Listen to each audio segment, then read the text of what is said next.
Telangana BC కులాల ఐక్య వేదిక ఆధ్వర్యంలో సమన్వయ వేదిక ఆధ్వర్యంలో అధ్యక్షులు బొమ్మ రఘురామ్ నేత అలాగే ప్రధాన కార్యదర్శి పెద్ది జగదీష్ గారి ఆధ్వర్యంలో తెలంగాణలోని మినీ తెలంగాణ అయిన ఎల్బీ నగర్లో ఆచార్య కొండా లక్ష్మణ్ బాపూజీ గారి నిలువెత్తు విగ్రహం ఏర్పాటు చేయడం అనేది ఇది బహుజనులందరికీ పండగ లాంటిది.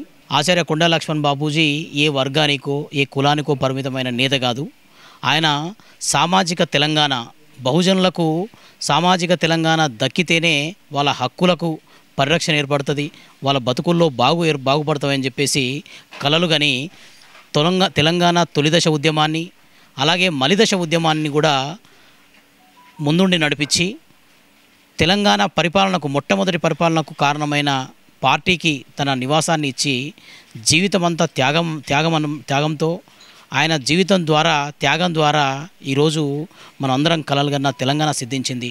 తెలంగాణ ఉద్యమం ఒకటే కాదు, భారతదేశంలో నడిచిన ఆనాటి తెలంగాణలో నడిచిన రైతాంగ పోరాటం దగ్గర నుంచి మొదలు పెడితే భారతదేశ స్వాతంత్ర ఉద్యమం అలాగే తెలంగాణ ఉద్యమం, ఈ తెలంగాణ రాష్ట్రంలో ఇలా 3 రకాల ఉద్యమాల్లో ఎవరైనా ఉన్న నాయకుడు ఎవరు ఉన్నారంటే అది ఒక్క ఆచార్య కొండా లక్ష్మణ్ బాపూజీకి ఆ ఖ్యాతి దక్కుతుంది.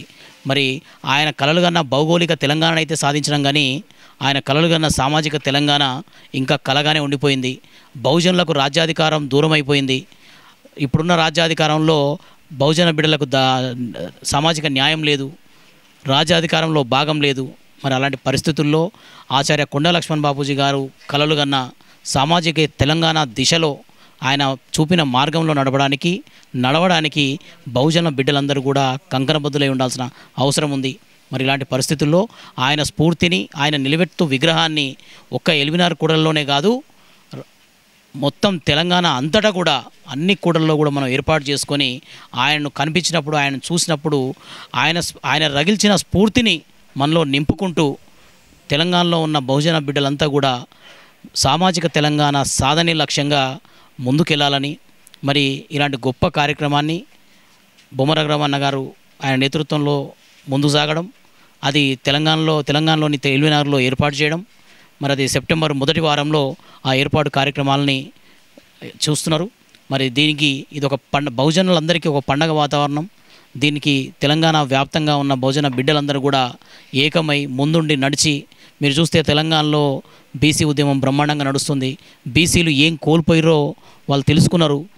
ఆ తెలుసుకొని దాని రాజ్యాధికారం దిశగా ఉద్యమం గ్రామాన్ని నుంచి కూడా బ్రహ్మాండంగా నడుస్తుంది. మరి ఇలాంటి పరిస్థితుల్లో ఈ వేడుకకు, విగ్రహావిష్కరణ వేడుకకు తెలంగాణలో ఉన్న బహుజనుల బిడ్డలందరూ కూడా తరలి రావాలని చెప్పేసి వేదిక ద్వారా మీ అందరికీ తెలియజేస్తున్నాను.